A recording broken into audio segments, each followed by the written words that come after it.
विष्णुपाद परमहंस परिव्राजकाचार्य आष्टोत्तरशतशिष्य अभयचरणरूप भक्तिवेदांत स्वामी श्री श्रीमद्भागवतम श्रीनिकाय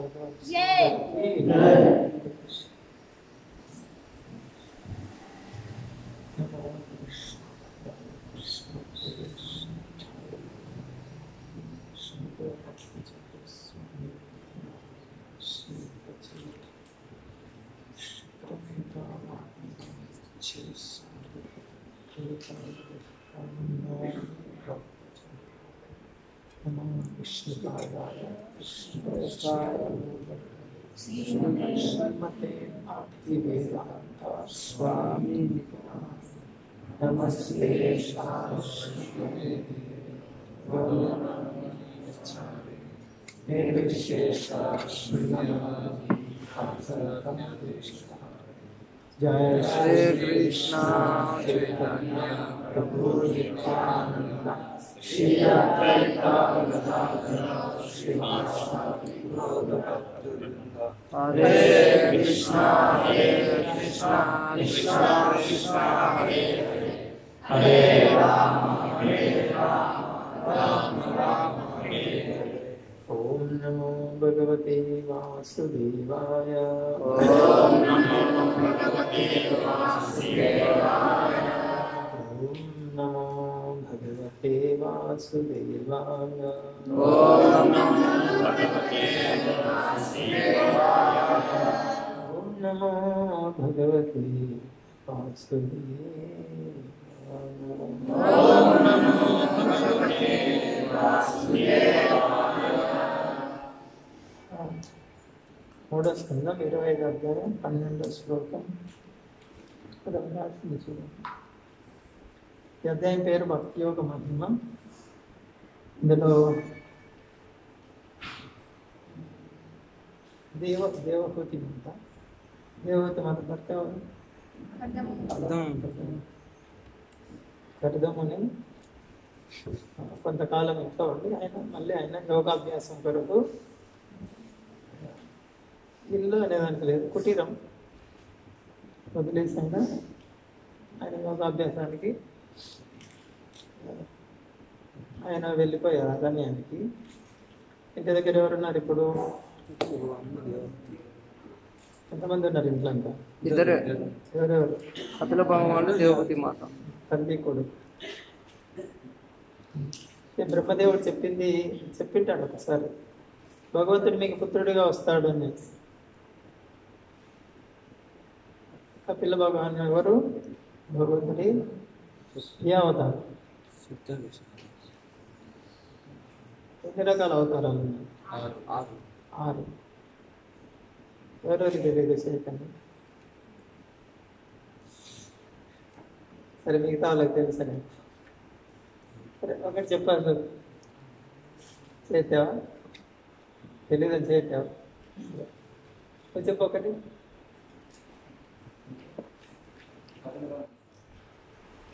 ఇప్పుడు అడిగిన ప్రశ్న ఏంటి? వెళ్ళలేదా? ఉన్నావు ఇక్కడ. భగవంతుడి అవతారాలు ఎన్ని రకాలు? 6 రకాలు. ఎన్ని అనలేదు, ఎన్ని రకాలు చెప్పము. ఒకటి గుణావతారాలు, ఒకటి ఇంకెవరు చెప్తారు? 2 మన్వంతర అవతారాలు, 2 లీలావతారం, శక్త్యావేశ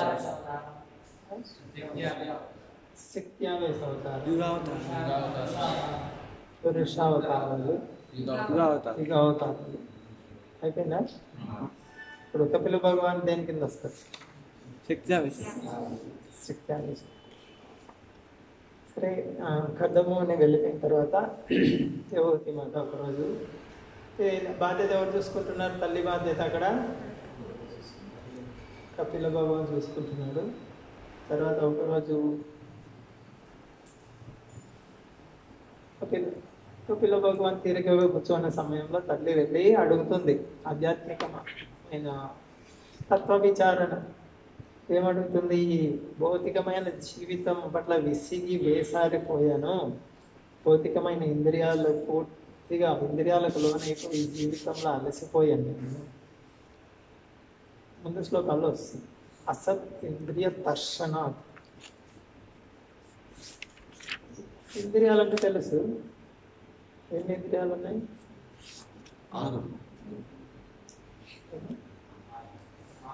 5, 6.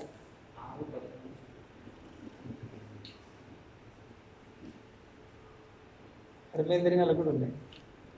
ముఖ్యంగా మనం బాధ పెట్టేవేవి? కళ్ళు, చెవి, నోరు, ముక్కు, స్పర్శ, ఇవన్నీ.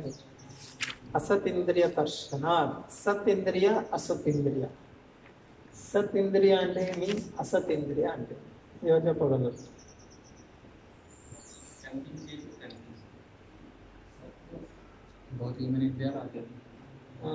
భౌతికమైన వాటిని అసత్ ఇంద్రియ అంటే. ఆత్మకి ఇంద్రియాలు ఉన్నాయి లేవా? వాటిని సత్ ఇంద్రియ అంటే. సత్ శుద్ధమైన, శాశ్వతమైనటువంటి ఆధ్యాత్మికమైన ఆత్మ. సత్సంగం అంటే ఆధ్యాత్మిక సంగం. సత్ అంటే శాశ్వతమని కూడా వస్తుంది. అసత్, ఈ ఇంద్రియాలు అసత్. మన కళ్ళు ఎంతకాలం ఉంటాయి మనకి? ముక్కు ఎంతకాలం పనిచేస్తుంది? చెవి ఎంతకాలం పనిచేస్తుంది? ఒకవేళ బాగా పనిచేస్తే మటుకు ఎంతకాలం ఉంటాయి మన దగ్గర? గ్యారెంటీ లేదు. కాబట్టి ఇవి అసత్ ఇంద్రియ, భౌతికమైన ఇంద్రియాలు. ఇది మనకు వచ్చే కష్టాలన్నీ దీనివల్ల ఈ అసత్ ఇంద్రియాల వల్లనే. వీటి వల్ల చాలా కష్టపడుతున్నాను నేను. ఎన్నో శ్లోకంలో ఉంది అసత్ ఇంద్రియ దర్శన.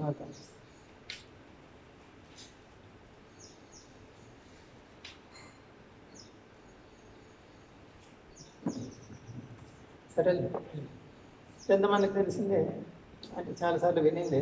తెలిసిందంటే మనం అనుభవిస్తుంటాం కూడా. ఇంద్రియాలంటే కష్టానికి వదిలేస్తాం. దర్శనాలు, అసత్ ఇంద్రియ దర్శనాలు అంటే ఏదో ఆనందం దొరుకుతుంది దొరుకుతుందని వెంపర్లాడి చివరికి దొరికేది ఏం మిగులుతుంది చివరికి? కేవలం దుఃఖమే, శ్రమ మిగులుతుంది. చూడొచ్చు మనం అందరి జీవితాల్లోనూ జన్మ తీసుకోవడం, చదువు, తర్వాత ఉద్యోగము, వ్యాపారము, యవ్వనం వస్తుంది, తర్వాత వివాహం చేసుకోవడం, బాగా ఇంద్రియాలను బాగా తినటము, కామం అనుభవించటము, సినిమాలు చూడటము, మంచి సంగీతం వినటము, ఇదంతా బాగా ఏమనిపిస్తుంది నా సమయంలో? నేను బాగా అనుభవిస్తున్నాను, చాలా బాగుంది నా జీవితం అని అనుకుంటుంటాను. బాగా ఉంటే జీవితము వృద్ధాప్యం వచ్చే కొద్దీ నీకు ముఖంలో కళ ఎందుకు తగ్గిపోతుంది? బాధ ఎందుకు వ్యక్తం అవుతుంది? అంటే వాస్తవంగా నువ్వు సుఖపడడం లేదని అర్థం. సుఖపడుతూ ఉంటే బాధ ఎందుకు బాధపడుతున్నావు? వృద్ధాప్యంలో ఆనందం ఉండదు కదా. వాస్తవమైన సుఖం కాదు అది, సుఖంలాగా అనిపిస్తుంది, మొత్తము దుఃఖానికి దారితీస్తుంది. అందు గురించి దేవతి మాత ఏం చెప్తుంది కొడుకుతో? అసత్ దర్శన, ఈ ఇంద్రియాల వల్ల నేను విసిగి వేసారిపోయాను భగవాన్. నాకు గుర్తు చిన్నప్పుడు తల్లిదండ్రులు ఎట్లా ప్రోత్సహిస్తారు? వాళ్ళ ఇంట్లో చూడు టీవీ ఉంది, మనకు టీవీ లేదు, నువ్వు బాగా చదివి పెద్ద అయిన తర్వాత వాళ్ళ ఇంట్లో గ్రైండర్ ఉంది, చూడు పలుచుడు బాగా చదివి మిలిటరీకి పోయి ఆయన గ్రైండర్ తెచ్చుకున్నావు, నువ్వు కూడా బాగా చదివి పెద్ద ఎప్పుడు తెస్తావు? నువ్వు టీవీ ఎప్పుడు వస్తుంది? అది ఎప్పుడు తెస్తావు? ఇది గుర్తున్నాయి నాకు బాగా.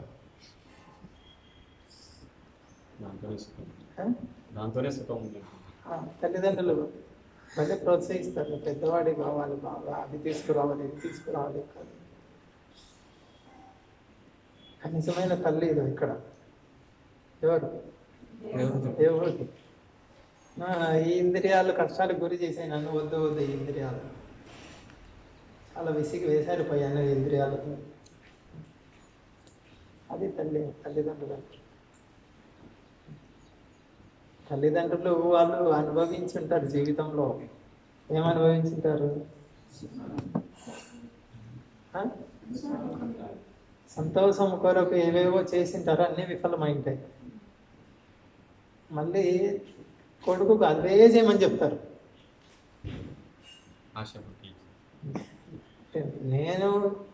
నేను కూడా ఒకప్పుడు చిన్న శిశువుని, చదివాను, పెరిగాను, ఉద్యోగము వ్యాపారము చేశాను, డబ్బులు సంపాదించాను, కుటుంబం అన్ని బాధలే మొత్తం. అకౌంట్ తెరిచి చూస్తే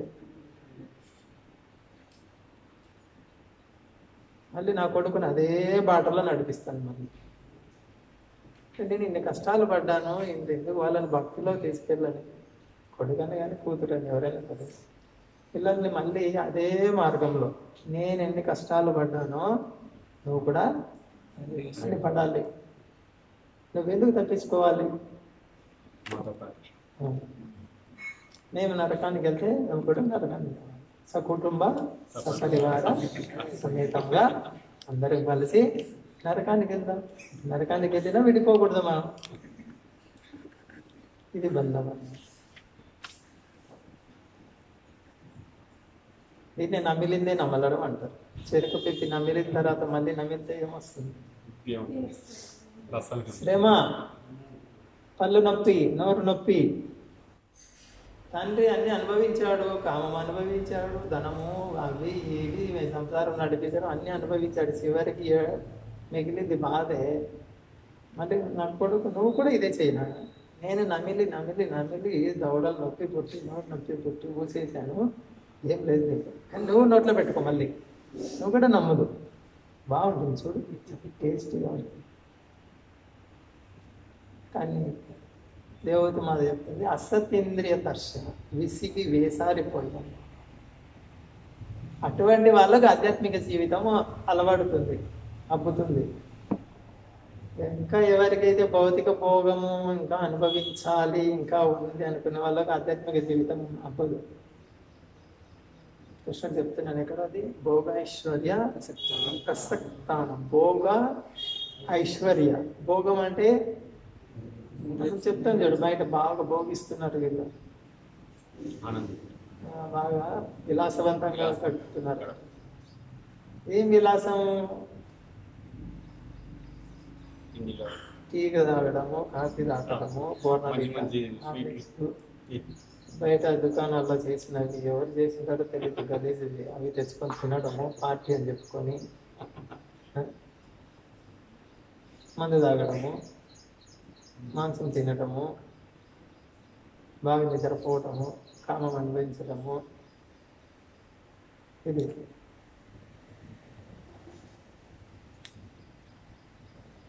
బాగుంది అనుకుంటారు. తింటే ఇది ఆనందం అనిపిస్తుంది.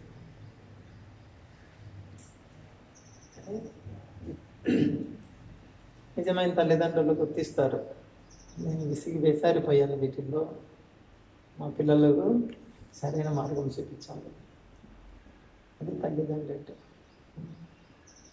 భోగ ఐశ్వర్య, భోగం ఐశ్వర్య. ప్రసక్త అంటే ప్రత్యేకమైన ఆసక్తి, గాఢమైన ఆసక్తిని ప్రసక్త అంటారు. చాలా గాఢమైన ఆసక్తి ఉన్న వాళ్ళకు భోగైశ్వర్య ప్రసక్తానం తయాపహృత చేతసాం. చేతస అంటే చైతన్యం, మనసు, చైతన్యము పూర్తిగా భోగించాలి, బాగా భోగించాలి అని కోరికలు మునిగిపోయి ఉంది. ఇది ప్రసక్త. భోగైశ్వర్య ప్రసక్తానం తయాపహృత చేతసాం. తర్వాత వ్యవసాయాత్మిక బుద్ధి సమాధౌ నా విధీయతే. వాళ్ళ మనసు నిలబడదంట, మనసు నిలబడదు ఆధ్యాత్మిక జీవితంలో. జపమాల పట్టుకున్నా కూడా ఒకటి చేస్తారు, కొంతసేపు ఉంటారు, మళ్ళీ అవన్నీ గుర్తొస్తాయి, అటు వెళ్ళిపోతుంది. ఎందుకంటే వాటిని భోగించాలనేటువంటి తీవ్రమైన గాఢమైన కోరిక ఉంది అని కృష్ణుడు చెప్తున్నాడు అక్కడ. అందుకే మనకు అనిపిస్తుంటుంది కొన్నిసార్లు, హరే కృష్ణ సులభమే కదా, ఎందుకు వీళ్ళు చేయట్లేదు అని కృష్ణుడు చెప్తున్నాడు. ఎందుకంటే వాళ్ళు గాఢమైన కోరిక ఉంది, సాధారణ కోరిక కాదు, చాలా హృదయాంతరాలలో కూరుకుపోయింది ఆ కోరిక. అంత గురించి వాళ్ళకి సాధ్యం కాదు అని చెప్తున్నారు. వ్యవసాయాత్మిక బుద్ధి ఏకే సమాధవన విధీయతే, మనసు నిలబడదు వాళ్ళకి అని చెప్తున్నారు. అయితే ఎవరైతే గుర్తిస్తారో ఈ చాలా ఘోరమైంది ఈ భౌతిక జీవితము అని గుర్తించిన వ్యక్తి దీన్ని తీవ్రంగా పట్టుకుంటారు. దీన్ని ఆధ్యాత్మిక జీవితాన్ని. అందు గురించి భగవద్గీతలో చూడొచ్చు మనం, కృష్ణుడు జన్మ మృత్యు జరావ్యాధి దుఃఖ దోష అనుదర్శనం. తెలివైన వాడు ఇవి కూడా గమనించాలంటే జీవితంలో. జన్మ మృత్యు, జన్మ కష్టాలతో కూడుకున్నదా కాదా? కష్టాలేనా? మరి హ్యాపీ బర్త్డే జరుపుకుంటారు కదా.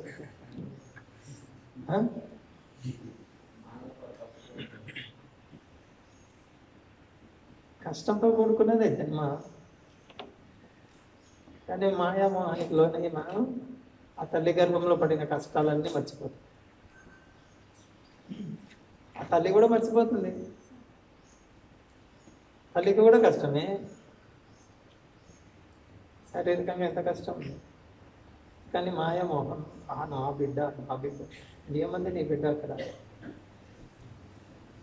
మాంసం ముద్దనే కదా, రక్తము ఎముకలు, దాని నా బిడ్డ, నా బిడ్డ. మాయామోహం మొత్తం కష్టమే. జన్మించిన వ్యక్తికి కష్టమే, జన్మనిచ్చే వ్యక్తికి కష్టమే. అదే కృష్ణుడు చెప్పేది. జన్మించిన తర్వాత కూడా కష్టమే, జన్మ తీసుకున్న తర్వాత కూడా కష్టమే. ఇంకా సుఖం ఎక్కడుంది? కష్టాలే కష్టాలు, ఎక్కడ చూసినా కూడా కష్టాలే. ఎందుకు? దుఃఖ దోష, దోషాలు అంటే ఇవి మన జీవితంలో దోషాలు. ఇది జన్మ దోషమే. దోషం అంటే అపవిత్రం అని. అందుకే ఎవరు శిశువు జన్మించిన తర్వాత సూతకం అంటాడు. తెలుసా? ఎంతమంది తెలుసు సూతకం? తక్కువ మంది తెలుసు. సూతకం అంటే తెలీదా? అదే శిశువు జన్మించిన తర్వాత 10 రోజుల్లో 13 రోజులు 18 రోజుల్లో ఎవరు అక్కడికి వెళ్ళరు, వాళ్ళ ఇంటికి వెళ్ళరు.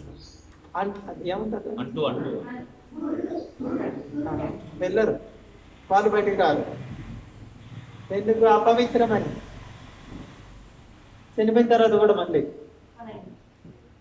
ఉందా లేదా?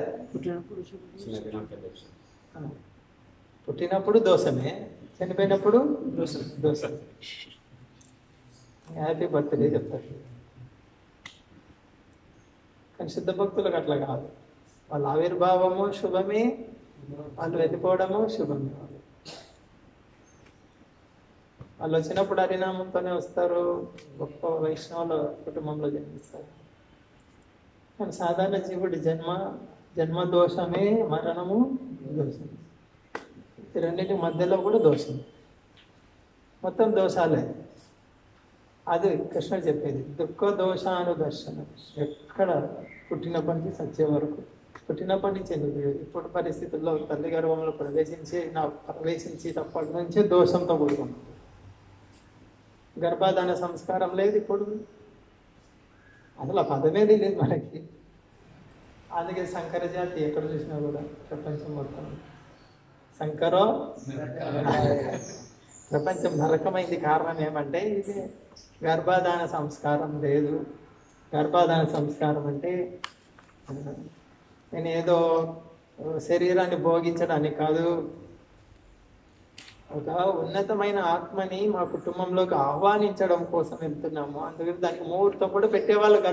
గర్భాధాన సంస్కారం అంటే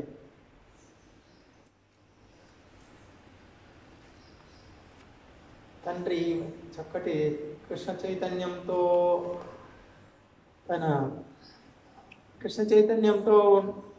అది భగవంతుని స్మరించుకొని తన భార్య దగ్గరికి వెళ్తాడు. అప్పుడు వచ్చేటువంటి ఆత్మ చాలా ఉన్నతమైనటువంటి పవిత్రమైన ఆత్మ ప్రవేశిస్తుంది తల్లి గారు. ఎవరికి ఉంది అవగాహన? ఇప్పుడు ఎవరికైనా ఉందా? నీకు నచ్చిందా నచ్చాడా అంటే ఏది నచ్చింది ఏది నచ్చాడు? గర్భాధాన సంస్కారము, వివాహం అనేది ఒక యజ్ఞము, ఇవన్నీ ఎవరు నేర్పిస్తారు? అవి ఉన్న వాళ్ళకి తెలుస్తుంది.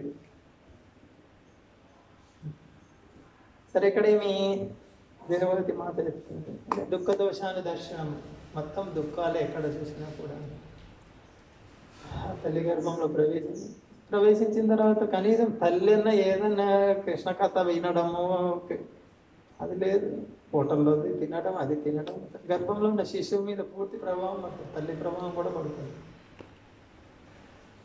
శిశువు చైతన్యం మీద తల్లి చైతన్యం ప్రభావం పడుతుంది. తల్లి తినే ఆహారము శిశువు మీద ప్రభావం చూపిస్తుంది. అదేవిధంగా తల్లి వినే మాటలు, వినే పాటలు, ఆలోచనలు శిశువు మీద ప్రభావం చూపిస్తాయి. గర్భంలో ఉన్న శిశువు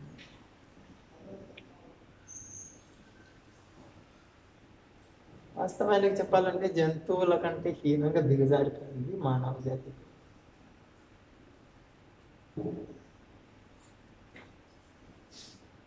చాలా దిగజారిపోయింది.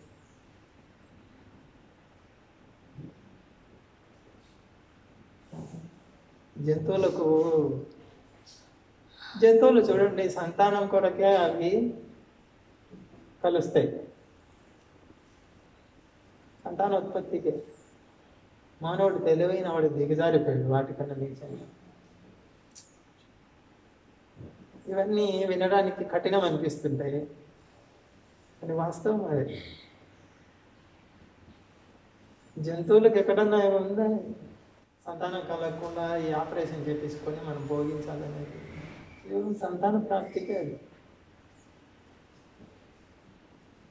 జంతువులకు ఒకవేళ ఆలోచన శక్తి, అవగాహన శక్తి ఉంటే మనసును చూసి నవ్వుతాయి. ఎంత దిగజారిపోయారు వీళ్ళు. ఒక సమయం లేదు, పాడు లేదు, వేల లేదు, ఎప్పుడు పడితే ఇప్పుడు కామం అనుభవించడమే వీళ్ళు. మాకన్నా ఘోరం నిజమే నవ్వుతాయి. దానివల్ల ఏమైంది, ఈరోజు మొత్తం కష్టాల కాడలలో కూరుకుపోయారు. ఒక్క కుటుంబం అన్న సంతోషం ఉందా? చిన్న కుటుంబము, చింతలేని కుటుంబం అని ఎక్కడ చూసినా నినాదాలు, స్లోగన్లు రాశారు. ఒక్కటన్నా ఉందా? పొద్దున్న లేచిన దగ్గర నుంచి హాస్పిటల్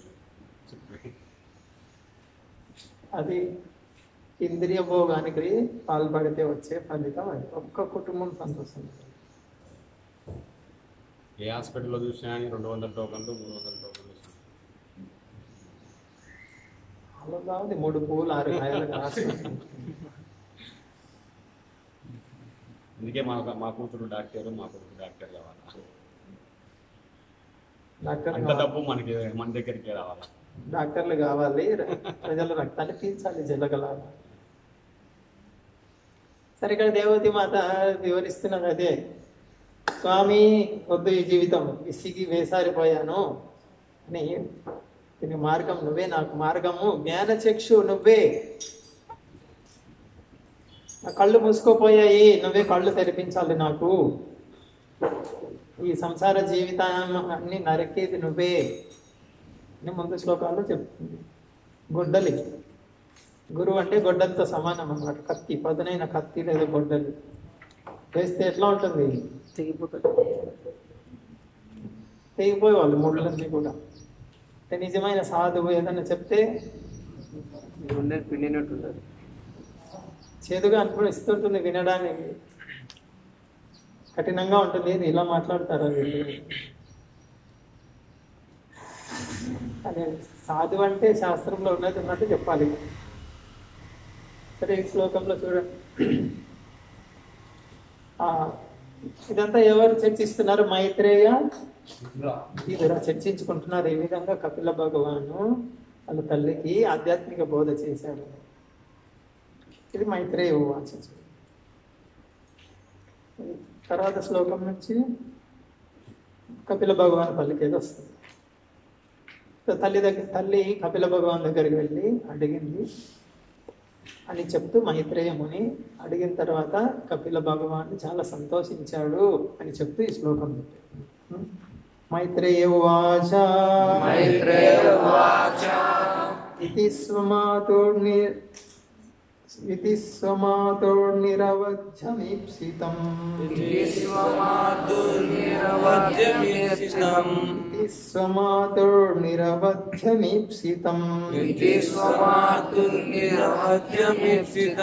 నిశమ్య పుంసామపవర్గవర్ధనం నిశమ్య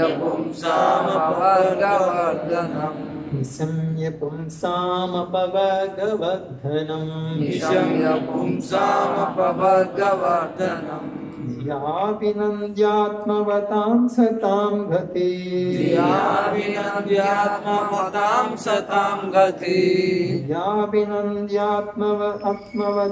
సతాం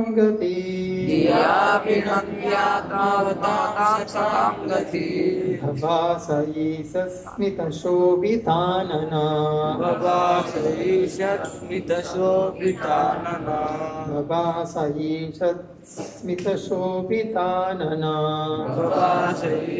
స్మిత శోభితాననా మైత్రేయ ఉవాచ స్వమాతోర్నిరవధ్యమీప్సితం నిశమ్య పుంసామపవర్గవర్ధనం యాభినంద్యాత్మవతాం సతాం గతి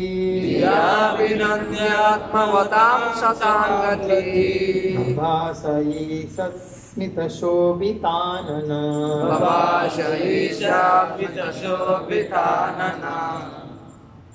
మైత్రేయ ఉవాచ ఇది స్వమాతుర్నిరవధ్యమీప్సితం నిశమ్య పుంసామపవర్గవర్ధనం ధియాభినంద్యాత్మవతాం సతాం గతి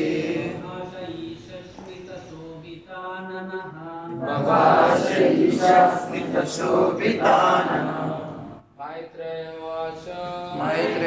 ఉవాచ ఇది స్వమాతుర్నిరవధ్యమీప్సితం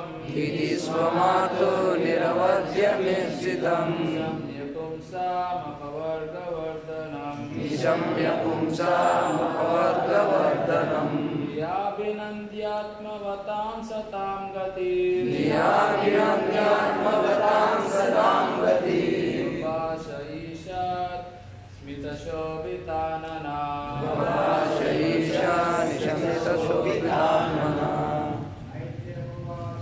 मैत्रेय उवाच इति स्वमातुर्निरवध्यमेप्सितम् निशम्य पुंसामपवर्गवर्धनम् याभिनन्द्यात्मवतां सतां गति भाषईशा स्मिता शोभितानना मैत्रेय उवाच मैत्रेय उवाच इति इति स्वमातुः निरवध्यमीप्सितम् स्वमातुर्निरवध्यमीप्सितम् निशम्य निशम्य पुंसामपवर्गवर्धनम् पुंसामपवर्गवर्धनम् याभिनन्द्यात्मवतां सतां गति याभिनन्द्यात्मवतां सतां गति भवाशईशात्मितशोभितानना मैत्रेय उवाच మైత్రేయుని పలికెను ఇది इति ఆ విధముగా ఆవిధముగా సుమాతు సుమాతు తన తల్లి యొక్క తన తల్లి యొక్క నిరవధ్యం నిరవధ్యం విశుద్ధమగు విశుద్ధమగు ఈప్సితం ఈప్సితం కోరికను కోరికను నిశమ్య నిశమ్య వినిన పిమ్మట వినిన పిమ్మట పుంసాం పుంసాం జనులకు జనులకు అపవర్గ అపవర్గ భవనాశము భవనాశము వర్ధనం వర్ధనం వృద్ధి చేయునది వృద్ధి చేయునది ధ్యా యా మనస్సులో మనస్సులో అభినంద్య అభినంద్య ప్రశంసించి ప్రశంసించి ఆత్మవతాం ఆత్మవతాం ఆత్మానుభవం నందు ఆత్మానుభవం నందు అభిరుచి కలిగిన సతాం సతాం తత్వవేత్తల తత్వవేత్తల గతి గతి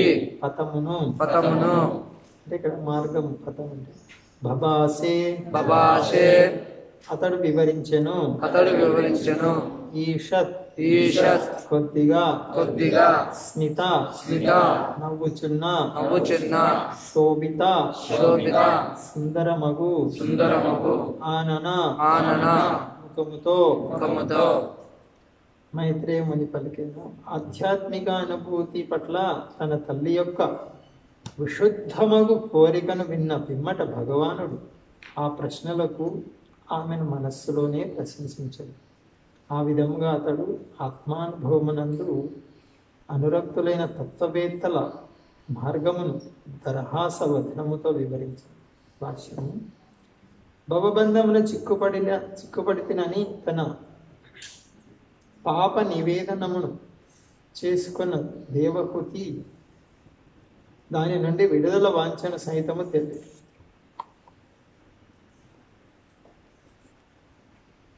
విడుదల వాంఛన సైతం తెలిపినది.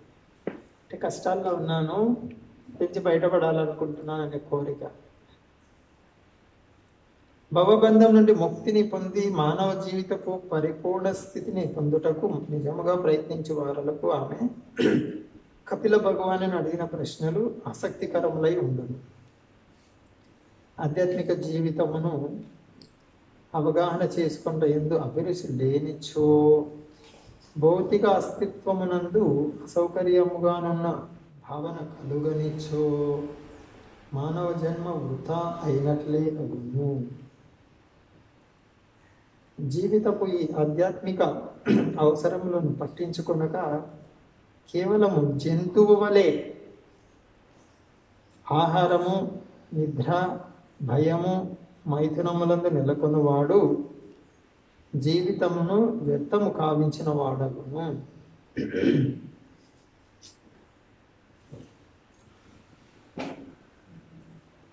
జీవితం వ్యర్థం అంటే ఎవరిది? జంతువు వలె ఆహారము, నిద్ర భయము మైథనములందు నెలకొనివాడు, జీవితమును వ్యక్తం గావించిన వాడు. ఇప్పుడు ఏం చెప్పాను, జంతువుల కంటే కూడా దిగజారు జంతువులు కూడా నవ్వుతాయి.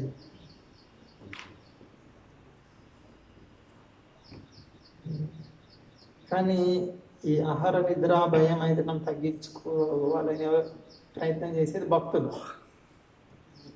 ఇవి ఎంత తగ్గిపోతుంటాయో భక్తిలో అంతా ముందుకు ఎదుగుతుంటుంది. కానీ భక్తుల్లో చూసి వాళ్ళు ఏమనుకుంటారు, వీళ్ళ ఆహార నిద్ర భయం అయితే తగ్గిపోతున్నాయి, వీళ్ళకి ఏం సుఖం ఉంది అని వాళ్ళు అనుకుంటారు. అది ఆలోచించేది వ్యతిరేకంగా ఆలోచిస్తారు. కానీ ఇక్కడేముంది, వాళ్ళ జీవితం వృధా అయిపోతుంది. వాళ్ళు భక్తులు చూసి ఏమంటారు, వీళ్ళ జీవితాలు వృధా చేసుకుంటున్నారు వీళ్ళు.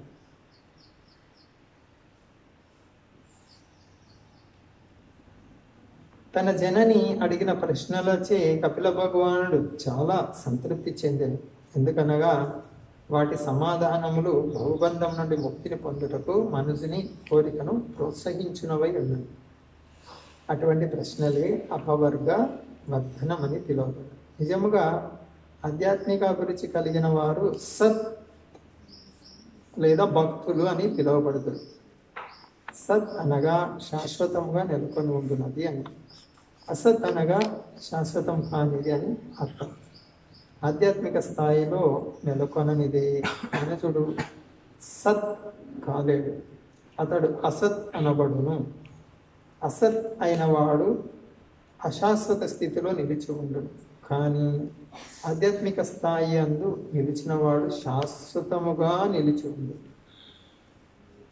శుద్ధాత్మగా ప్రతి ఒక్కరూ శాశ్వతముగా నిలిచి ఉందురు. కానీ అసత్ అయిన వాడు భౌతిక జగమునే తన ఆశ్రయముగా స్వీకరించినందున దుఃఖపూర్ణుడై ఉంటుంది. ఇక్కడ భౌతిక జగమునే తన ఆశ్రయముగా స్వీకరించినందున దుఃఖంలో మునిగి ఉంటాడు. ఎందుకు ఆ విధంగా? భౌతిక ప్రపంచమే దుఃఖాలయం. ఆలయం అంటే నిండుగా ఉందండి. దుఃఖాలయం అంటే ఏంది? దుఃఖాలు నిండుగా ఉన్న స్థలంలో ఏం దొరుకుతుంది? దుఃఖాలు. అందుకు ఇక్కడ ఏం చెప్తున్నారు, భౌతిక జగమునే తన ఆశ్రయముగా స్వీకరించినందున దుఃఖపూర్ణుడై ఉంటున్నా. అసద్గ్రహ అనాత్మను భోగించవలననేది మిథ్యాభావన కలిగిన విశుద్ధాత్మ యొక్క అసంగతమైన స్థితి అనున్నది ఆత్మ. ఆత్మ అసత్ అగుటకు కారణం. నిజమునకు ఆత్మ అసత్ కానే కాదు. ఈ సత్యము తెలుసుకున్నంతనే మనుషుడు కృష్ణ భక్తి భావన చేపట్టి సత్ కాగలడు. ముక్తిని అభిలషించు వాళ్లకు సతాం గతి, శాశ్వతులైన వారి పథం మార్గం మిగుల ప్రియమైనదే ఉండును. కపిల భగవానుడు ఆ మార్గం గురించి ఆరంభించారు. సరే చూడండి, బాబము ఆధ్యాత్మిక అనుభూతి పట్ల తన తల్లి యొక్క విశుద్ధమగు కోరికను విన్న పిమ్మట భగవానుడు ఇక్కడ దేవవతి మాత అడిగిన కోరిక, ఆమె కోరిక ఉందంట. ఆ కోరికకు ఒక లక్షణం ఆపాదిస్తున్నారు. ఏంటి? ఎటువంటి కోరిక అంటున్నారు ఇక్కడ? ఆధ్యాత్మిక అనుభూతి పట్ల తన తల్లి యొక్క విశుద్ధమగు కోరిక. ఏం కోరిక? విశుద్ధమగు కోరిక. దానికి వ్యతిరేకం ఏముంటుంది? అవిశుద్ధం, అశుద్ధం. ఏది అశుద్ధమగు కోరిక? వేటికి సంబంధించి ఉంటాయి అవి? శరీరానికి సంబంధించి. ఇప్పుడు చూడండి, మనం ఉదయం లేచినప్పటి నుంచి ఎన్నో ప్రశ్నలు వింటుంటాం. కొంతమంది లేవక ముందు కూడా ప్రశ్నలు వేస్తూనే ఉంటారు, నిద్రలో కూడా. కలలో ప్రశ్నలు వేరా? పగలంతా ప్రశ్నలే, రాత్రంతా ప్రశ్నలే. దేని గురించి ప్రశ్నలు? ఉదయం లేస్తూనే ఏం ప్రశ్న వస్తుంది చెప్పండి? టీ అయిందా? కాఫీ అయిందా? దేనికోసం అడుగుతున్నారు అక్కడ? నాలుక కోసం అడుగుతున్నారు. శుద్ధమైన కోరిక. అక్కడ ఏం చెప్పారు? సత్ అసత్. ఈ ఇంద్రియాలు అసత్, ఈ 4 సంతృప్తి కోసం టీ కావాలి, కాఫీ కావాలి అని అడుగుతున్నావు. ఉదయం లేచిన వెంటనే ప్రశ్న మొదలైంది, అశుద్ధమైన ప్రశ్న, అపవిత్రమైన ప్రశ్న మొదలైంది. పడుకునే వరకు ఎన్ని ప్రశ్నలు వస్తాయో చూడండి. అన్ని ప్రశ్నలు ఈ 4 విషయాలకు సంబంధించే ఉంటాయి. ఏది? ఆహారం గురించి, తర్వాత నిద్ర గురించి, తర్వాత శరీర రక్షణ, తర్వాత మైథున జీవనం, సెక్స్ గురించి. వేరే ప్రశ్నలు ఏమి ఉండవు. ఎన్ని ప్రశ్నలైనా తీసుకోండి, ఈ 4 వర్గాల్లో ఏదో ఒక దాంట్లో సెట్ అవుతుంది. ఈ భౌతిక ప్రపంచంలో ఏ ప్రశ్న వేసినా అదే.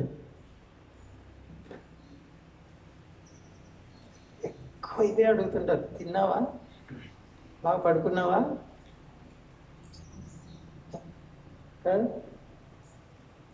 ఫోన్లలో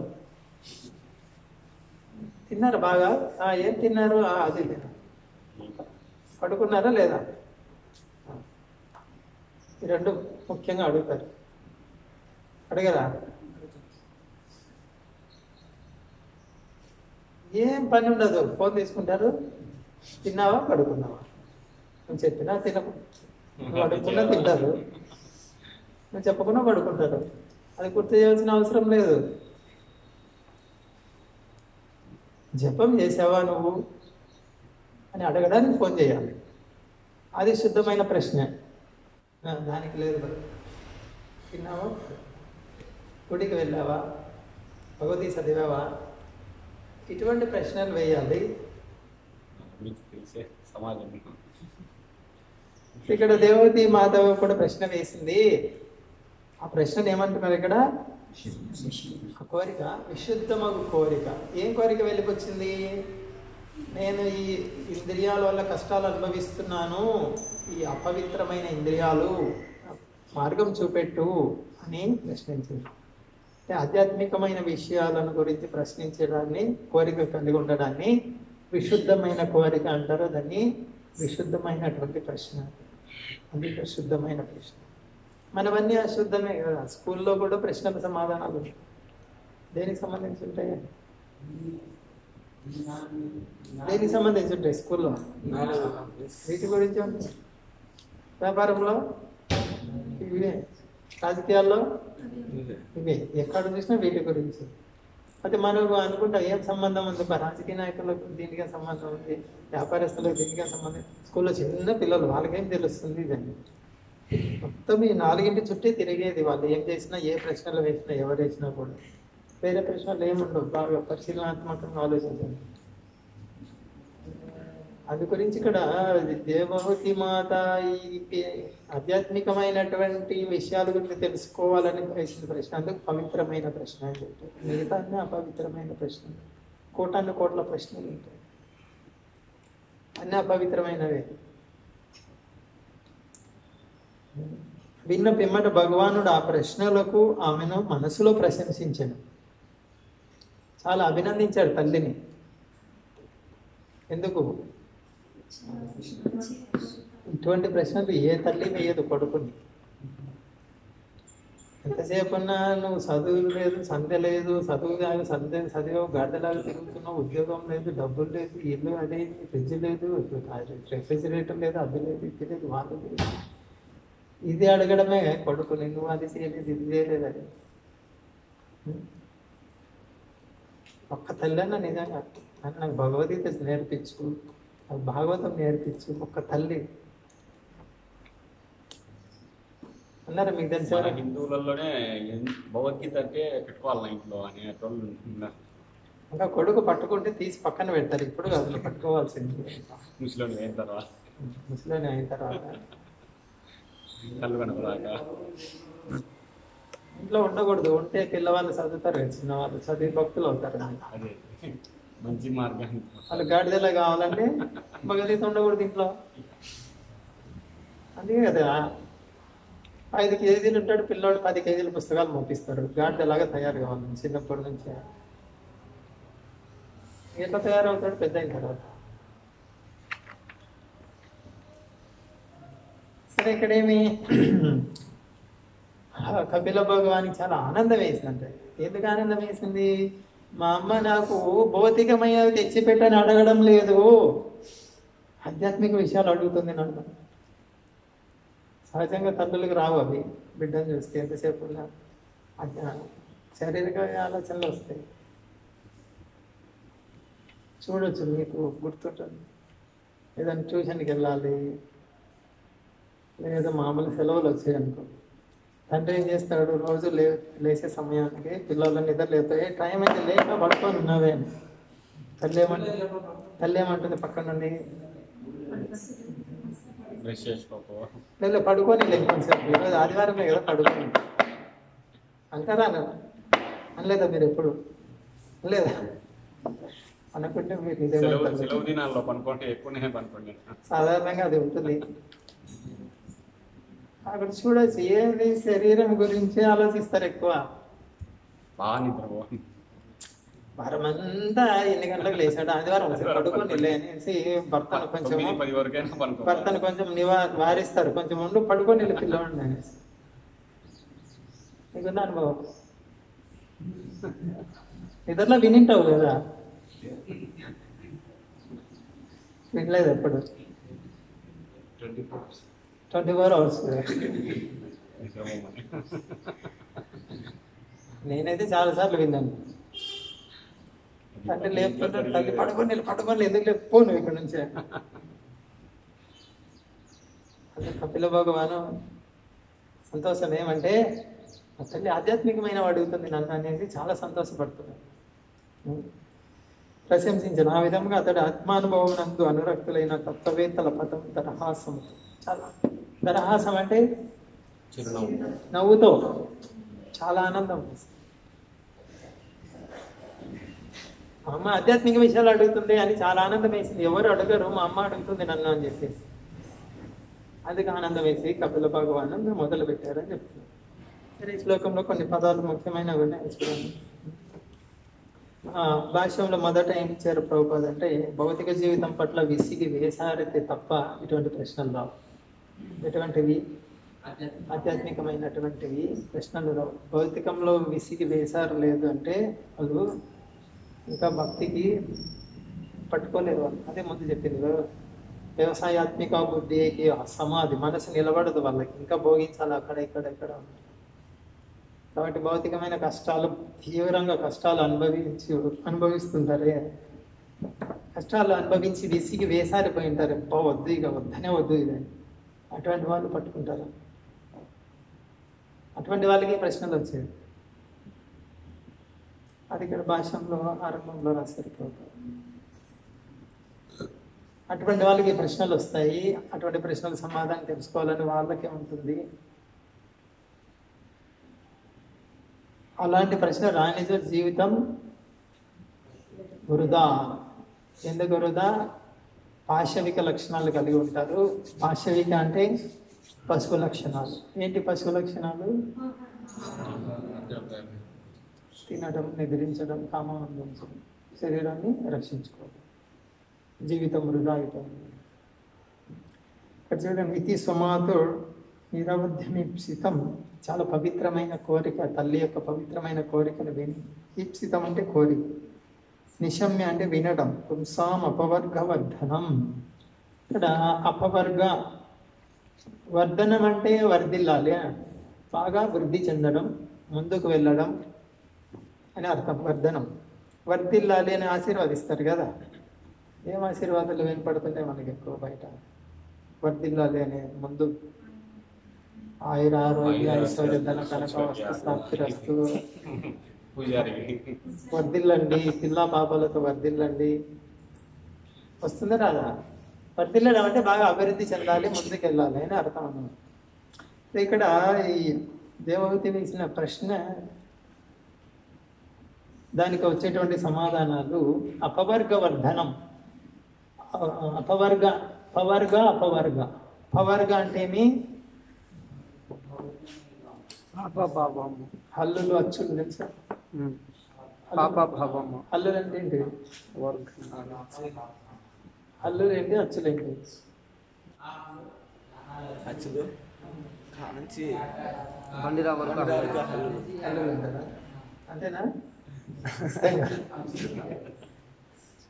అచ్చులంటే ఐకి అవేనా హల్లులు అంటారు వాటిని అచ్చులు అచ్చులు అంటే ఏదైతే నేర్చుకోని మొదటి అక్షరం ఉందో దాంట్లో నచ్చులని దానికి సహాయం చేసే దాంట్లో అల్లులు అంటారు. కాకా కాగా వినా తర్వాత చా చా చా చా తర్వాత తర్వాత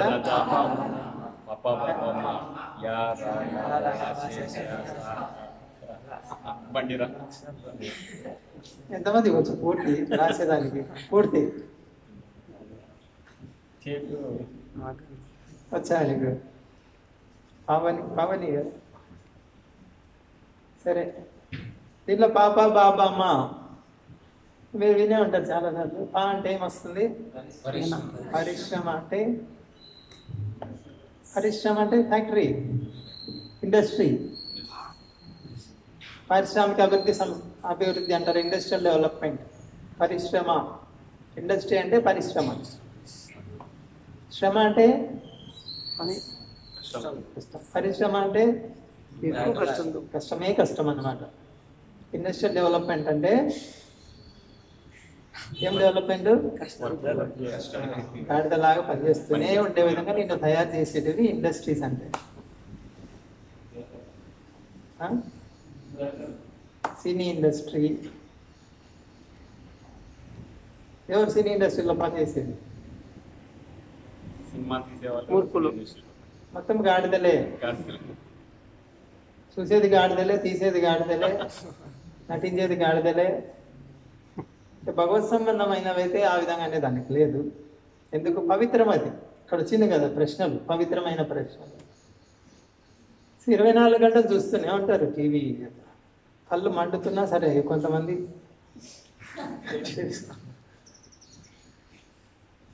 మనం చెప్తున్నాం. ఒక అబ్బాయి మా తమ్ముడు రాత్రి 11 కూడా చూస్తూనే ఉంటాడు. కళ్ళు మూసుకొని పోతుంటే ఇట్లా పెట్టుకుంటాడు, కళ్ళు ఇట్లా పెట్టుకొని చూస్తాడంట ఫోన్.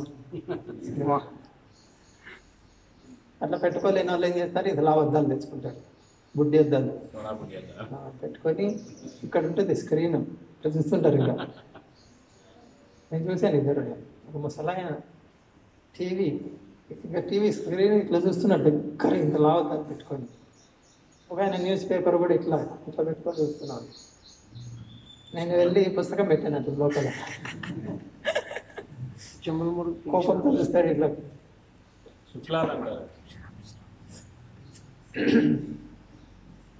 సరే ఇక్కడే పరిశ్రమ, శ్రమతో కూడింది మొత్తం పరిశ్రమ. తర్వాత రెండో ఏంటి? బాగా కష్టపడితే ఏమొస్తుంది నోట్లో? ఎద్దులు చూడండి, వేసవికాలం సమయానికి నీళ్లు తాగలేదంటే వాటి నోటిల్లో నొర వస్తుంది. మనుషులు కూడా ఒక్కోసారి చాలా పని ఉంది, నీళ్లు తాగడం మర్చిపోతారు. ఒక్కోసారి నోట్లో బంక్ ఏర్పడుతుంది చూడండి, గమ్మలాగా ఉంటుంది పెదవుల దగ్గర. ఇది నొరగా అండి, ఫేన అంటారు. అంత కష్టపడతారు. తర్వాత అంటే బంధన వస్తుంది, వ్యర్థం అని వస్తుంది. బంధన, ఇంత కష్టపడిన తర్వాత దాన్ని వదిలేస్తావా? వదిలేదు. ఇంత కష్టపడి సంపాదించాను నేను అంటాడు. ఆ మాటల్లోనే అర్థమైపోతుంది ఎంత బంధం ఉందో అని. వ్యర్థత అని కూడా వస్తుంది, వృధా. ఇంత కష్టపడ్డావు దేనికోసం? ఆనందం కోసమే కదా, కానీ ఆనందం రాదు. వృధా. ఇంకొక భయం. ఒకవేళ కష్టపడ్డావు, డబ్బులు వచ్చాయి అనుకో, రాకముందు కష్టం, వచ్చిన తర్వాత ఇంకొక కష్టం ఏంటి? భయం. గవర్నమెంట్కి తెలుస్తుంది ఏమో డబ్బులు ఎక్కువ ఉన్నాయి నా దగ్గర. లేదు బంధువులు రాబంధువులు అయిపోతారు. అప్పుడు స్నేహితులు శత్రువులు అవుతారు. తర్వాత కిడ్నాప్ చేసే రౌడీలు, గుండాల దృష్టి నీ మీదే పడుతుంది. ఎలా కాపాడుకోవాలి? ఈయన్ని కిడ్నాప్ చేస్తే డబ్బులు వస్తాయి. ఈ బంధువులు కూడా దగ్గరకు వస్తారు. ఇంకా బెల్లం చుట్టూ బెల్లం ఉంది కాబట్టి ఇవాళ నీకేమవుతుంది? ఇంకా భయం, అమ్మో దీన్ని ఎలా రక్షించుకోవాలి, ఇన్కమ్ ట్యాక్స్ వాళ్ళకి తెలియకూడదు, వాళ్ళకి తెలియకూడదు, వీళ్ళకి తెలియకూడదు, వీళ్ళకి తెలియకూడదు, వాళ్ళ పేరు మీద కొంచెం, వీళ్ళ పేరు మీద కొంచెం కొంచెం భయం. చివరిదేది మా మరణం. భయంతో చచ్చిపోతాం. పా పరిశ్రమ, పా నోట్లో నొరగ వచ్చేంత, తర్వాత బా అంటే బంధన, వ్యర్థం, ఇంకొక భా అంటే భయం, మా అంటే ఇది భౌతిక జీవితం. అంటే ఇక్కడ అపవర్గ వర్ధనం అన్నారు. దీనికి వ్యతిరేకమైంది బాబా బాబా మాకు వ్యతిరేకమైన జీవితాన్ని అపవర్గ వర్ధనం అంటాం. ఆధ్యాత్మికమైన విషయాలు ఏం చేస్తాయి? మనం ఆధ్యాత్మిక ప్రశ్నలు కానీ ఆధ్యాత్మిక సమాధానాలు కానీ మన అనవసర శ్రమ నుంచి బయటపడేస్తాయి, మనల్ని బంధం నుంచి బయటపడేస్తాయి, భయం నుంచి బయటపడేస్తాయి, జీవితం కాలం వృధా కాకుండా బయటపడేస్తాయి. ఆధ్యాత్మిక ప్రశ్నలు ఆధ్యాత్మిక సమాధానాలు మరణ భయం నుంచి బయటపడేస్తాయి. చూశారు కదా, గత నెల రోజులుగా వింటున్నారు. ఏం వింటున్నారు? నెల రోజులుగా ఏం వింటున్నాం? మహారాజ్ ఏం చెప్పి వెళ్ళారు అమెరికా? ధీరుడు ఎప్పుడు వెనక మరణానికి భయపడకూడదు. మరణం వస్తుంది, నేను వెళ్తున్నాను అని చెప్పి వెళ్ళారు. నిర్భయంగా వెళ్ళారు. ఇది జీవితంలో వచ్చేది. ఏమొస్తుంది నీకు హరే కృష్ణ చేస్తే అంటే? ఇది వస్తుంది. ఏది? మరణంకు భయం లేకుండా తయారవుతారు. ఎవరి ధైర్యం అని చెప్పండి? ఏ ప్రధానమంత్రి, ఏ ముఖ్యమంత్రి, ఏ మిలిటరీ నాయకుడు, ఏ మిలిటరీ సోల్జర్ చెప్తాడు నేను మరణం ఉంది పలానా చోట, అయినా కూడా నేను వెళ్తున్నాను? ఎవరు వెళ్తారు చెప్పండి? ఇది భక్తి ఆధ్యాత్మిక విషయాల వల్లనే సాధ్యమవుతుంది. కాబట్టి ఇక్కడ అపవర్గవర్ధనం ఇటువంటి విషయాలు ఇవి భాగవతం నిండా అవే ఉన్నాయి. పరీక్షిత్ మహారాజు వేసిన ప్రశ్న ఏంటి? నాకు మరణం ఆసన్నమైంది, భగవంతుని ఎలా గుర్తుపెట్టుకోవాలి? అక్కడి నుంచి మొదలైంది భాగవతం మొత్తం. భీష్మదేవుడు మరణం, వృత్రాసుర ఆయన చూడండి ఘోరంగా చేతులు నరకడము, ఆయన కాళ్ళు నరకడము, తల నరకడము. ఉదాహరణలు ఎలాంటి ఉదాహరణలు చూడు భాగవతంలో.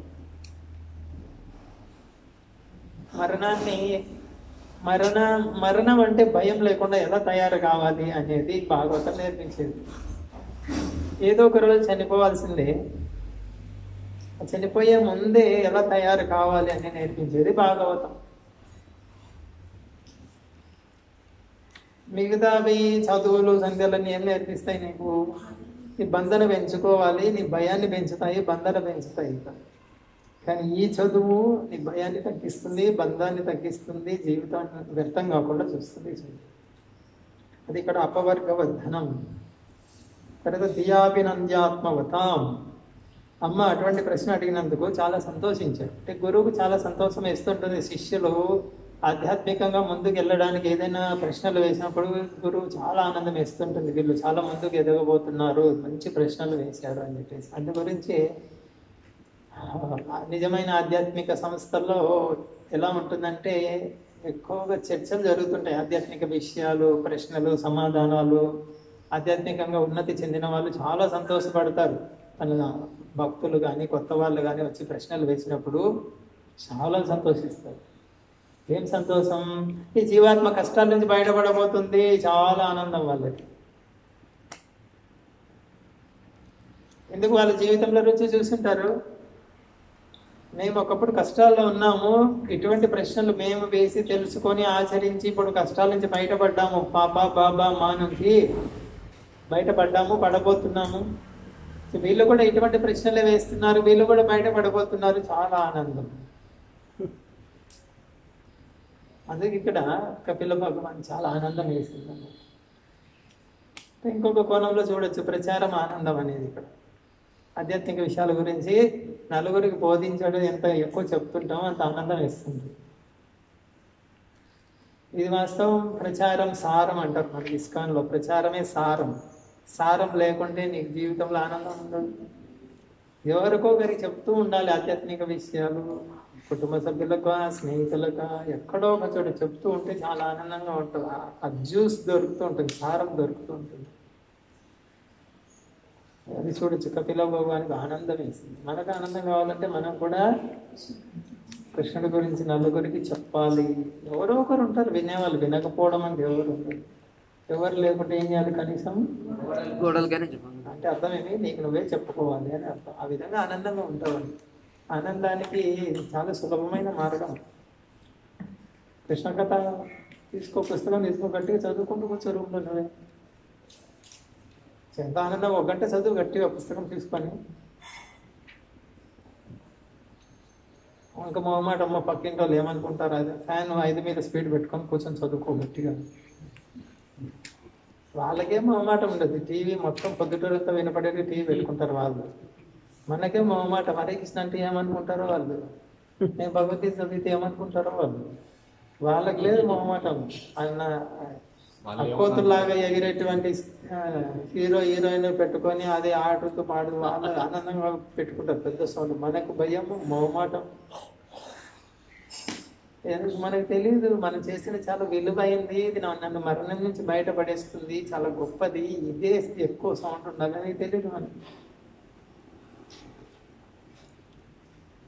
అందు గురించి ఇక్కడ అమ్మ అడిగిన ప్రశ్నకు చాలా ఆనందం వ్యక్తం చేశారు. ఎవరు? కపిల భగవాన్. ఎందుకు ఆనందం అంటే అమ్మ తన భౌతిక జీవితం నుంచి బయటపడాలని కోరుకుంటుంది అని. తర్వాత ఈసస్మిత శోభితానన. అనన అంటే ముఖం, శోభిత అంటే సుందరం. భగవంతుడి ముఖం సహజంగానే సుందరంగా ఉంటుంది. ఇంకా ఇలాంటి ఆధ్యాత్మికమైన చర్చలు, ఆధ్యాత్మిక విషయాలు, భగవద్గత విన్నప్పుడు భగవంతుడు ఇంకా సంతోషిస్తాడు. శోభితానన చాలా వెలిగిపోతున్న ముఖం అని అర్థం. శోభితాన అంటే ఆధ్యాత్మిక విషయాలు ఎంత ఎక్కువ చెప్తామో, ఎంత ఎక్కువ వింటామో ఇక్కడేమి కపిల భగవాన్ చెప్పబోతున్నాడు, దానికి ఆనందం వేసింది ఆయన.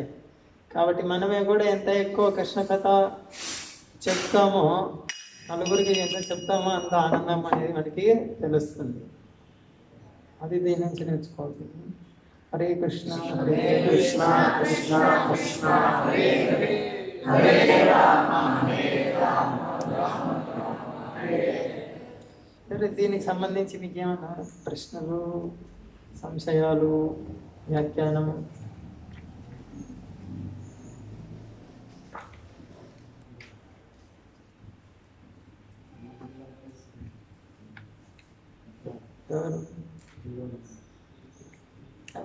విసిగి వేసారిపోయిన వాళ్ళంటే చిన్న పిల్లలకు ఇంకా భౌతికం అలవాటు, ఇంకా వాళ్ళ కామ క్రోధ ఇది బయటపడలేదు కదా.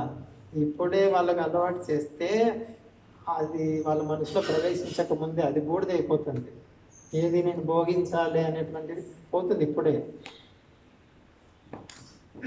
చూడు, కౌమారాచర్య ప్రజ్ఞ చిన్న వయసులోనే ఇవ్వమని ఎందుకన్నారంటే, ఒకసారి 12-13 వచ్చిన తర్వాత యవ్వనం వస్తుంది, ఇక కామము ఇవన్నీ బయటపడుతుంది. సహజం శరీరం. ఒక్కసారి కామం భోగించడం మొదలుపెట్టిన తర్వాత ఇక దాన్ని అది ఎలాగంటే ఇక పెద్ద ఎత్తున మంటలు వేసినట్టు అనమాట. దాన్ని ఆపాలంటే పెద్ద పెద్ద ఫైర్ ఇంజన్ల వల్ల కూడా కాదు. కార్చిచ్చు అంటారే, కామం అటువంటిది. భౌతికమైన కోరికలు అంత రగిలిపోతుంటుంది. ఇంకా అనుభవించాలి, ఇంకా అనుభవించాలి, ఇంకా అనుభవించాలని. వాళ్ళు విసిగి వేసారిపోతే తప్ప ఇది కష్టాలు తప్ప దీంట్లో సుఖం లేదని వాళ్ళు దీనికి రాలేరు, పట్టుకోలేరు. చిన్నపిల్లల విషయానికి వస్తే అటువంటి కామం వాళ్ళలో వృద్ధి కాకముందే చిన్నప్పటి నుంచి భక్తి మార్గాన్ని ఇస్తే వాళ్ళలో ఈ భౌతికమైనటువంటి భోగము, కోరికలు అవన్నీ బూడిదైపోతాయి.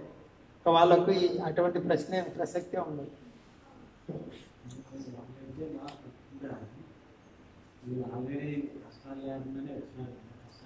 కష్టాలు ఎందుకు వచ్చాయి? వాళ్ళకు పట్టుకోరాంది పట్టుకున్నారు కాబట్టి కష్టాలు వచ్చాయి. ఫెవికాలు పూసుకొని అంటించుకున్నారు, వాళ్ళే ఫెవికి పూసుకొని చెట్టుకో చెక్కకో వాటి చేయి పెట్టుకున్నారు వాళ్ళు. అదే వీళ్ళకి ఫెవికి పోయకుండానే ఉంటే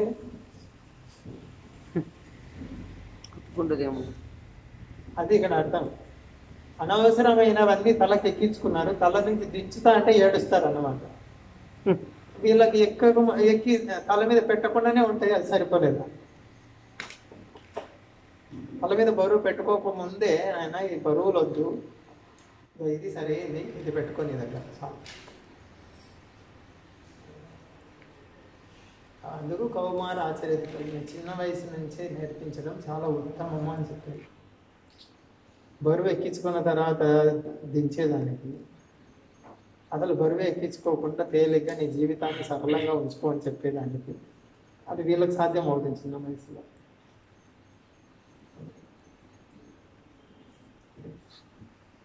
కపిల భగవాన్ అంటే అక్కడ కూడా కపిల భగవాన్ సంబంధం లాభిస్తుంది.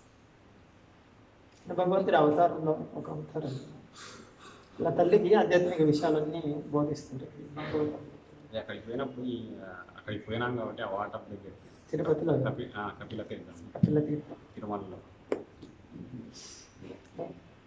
శ్రీమద్ భాగవతం కి జయ, ప్రభుపాద్ కి జయ, శ్రీ గౌర్ సుందర్ కి జయ.